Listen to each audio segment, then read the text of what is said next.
वाक्य के अंग, तो वाक्य के दो अंग हमने पढ़ा, उद्देश्य और विधेय। तो पहला देखते हैं कि उद्देश्य किसे कहते हैं और विधेय किसे कहते हैं। उद्देश्य किसे कहते हैं?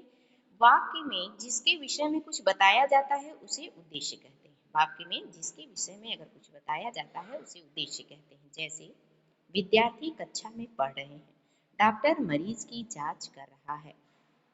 तो ये उदाहरण जो दिए गए, विद्यार्थी कक्षा में पढ़ रहे हैं। कौन कक्षा में पढ़ रहा है? विद्यार्थी। तो विद्यार्थी के विषय में कहा गया, तो विद्यार्थी क्या हमारा हो गया? उद्देश्य हो गया। उसी तरह से डॉक्टर मरीज की जांच कर रहा है। मरीज की जांच कौन कर रहा है? डॉक्टर। तो डॉक्टर के विषय में कहा गया, तो डॉक्टर हमारा क्या हो गया? उद्देश्य हो गया। ठीक है।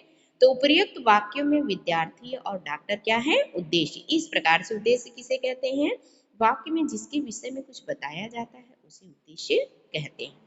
अगला है देखिए विधेय। विधेय किसे कहते हैं? वाक्य में उद्देश्य के विषय में जो कुछ बताया जाता है उसे विधेय कहते हैं। वाक्य में उद्देश्य के विषय में जो कुछ बताया जाता है, यहाँ पे आपने पढ़ा कि वाक्य में जिसके विषय में कुछ बताया जाता है उद्देश्य।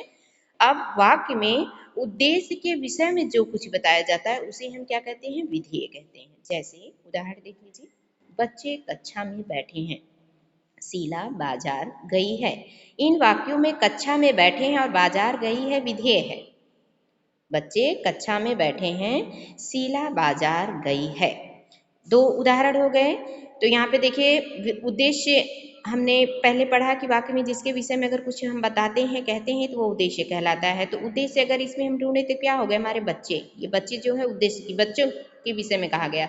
लेकिन विधेय क्या है कि उद्देश्य के विषय में जो कुछ बताया, तो उद्देश्य के विषय में बताया गया ना कि बच्चे कक्षा में बैठे। बच्चे कहाँ बैठे? कक्षा में बैठे हैं। तो ये क्या हो गया? विधेय हो गया।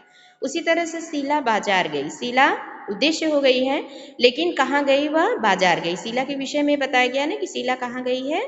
बाजार के बाजार गई है। तो उद्देश्य के विषय में कहा गया, इसलिए विधेय हो गया। तो इन वाक्यों में कक्षा में बैठे हैं और बाजार गई है विधेय। इस प्रकार से यहाँ पर यह स्पष्ट हुआ कि उद्देश्य और विधेय किसे कहते हैं, उदाहरण के द्वारा। ठीक है। इसके बाद आगे हम देखेंगे वाक्य के भेद, कि वाक्य के कौन कौन से भेद है। ये अंग पढ़ा, आगे हम भेद के बारे में